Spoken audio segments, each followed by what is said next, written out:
This is going to blow your mind. Cybercriminals are now using your smartphone camera against you. Let's uncover their tactics and how to outsmart them with Kali Linux. Mobile camera phishing attacks are scary, but don't panic.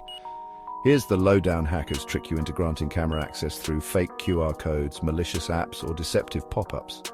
They can then capture photos of personal documents, biometric data, or even screenshots of sensitive info. Yikes! So how does Kali Linux come to the rescue? It's a powerful penetration testing tool that helps ethical hackers simulate and analyze these phishing attacks. Let's break it down. First, use the social engineering toolkit set to create a fake website that asks for camera access. Next, generate a QR code linking to this phishing page and distribute it in a controlled environment. Launch your simulation and observe user interactions to spot security gaps. Now analyze the results to identify weaknesses and educate users. It's all about making your defenses rock solid. To protect yourself, always verify QR code sources, be cautious with permissions, and educate others about phishing tactics.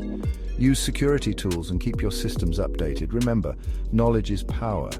Stay vigilant, stay updated, and protect yourself from the ever-changing world of cyber threats. Until next time, stay safe out there.